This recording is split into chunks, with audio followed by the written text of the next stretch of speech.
Examination of thyroid. We should have a plan of action for everything we do. The same is with examination of thyroid. By examining the thyroid, you should answer 5 questions. Number 1, whether this swelling in front of the neck is thyroid or something else. This will be decided by the swelling moves up and down with swallowing. It doesn't move up and down with protrusion of the tongue. Question number 2, whether it is a diffuse goiter, whole thyroid is enlarged, or there is one nodule or more nodules in this. It is a simple, if it is a small or moderate swelling, that it is butterfly shaped, then it is diffusely enlarged. A nodule, when it is not butterfly, it is globular or oval in shape, then it is a solitary nodule.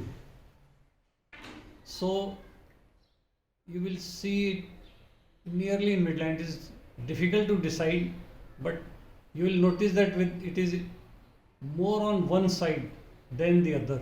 Then it is right solitary nodule or left solitary nodule. In a huge thyroid, it is a most commonly multinodular goiter. Whole thyroid is enlarged in a huge thyroid. Third question you have to answer is whether it is simple goiter or toxic goiter.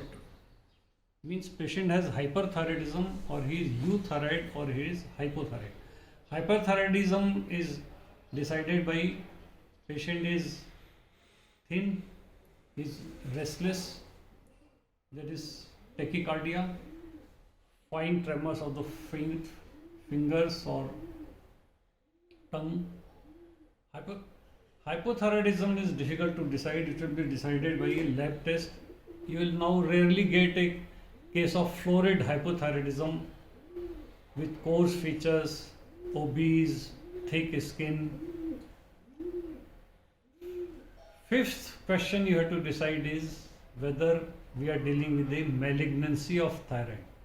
This will be decided by pressure symptoms. So there may be hoarseness of voice by involvement of the recurrent laryngeal nerve, or dysphagia, or sometimes stridor can be due to even benign thyroid,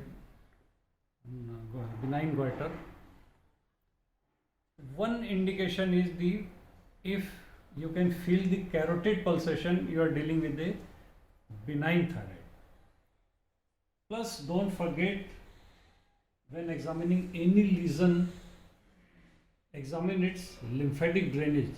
So lymph nodes alignment is mostly due to malignant goiter. So now we know in short what to look for in a goiter or examination of thyroid, and what are the answers to these common questions.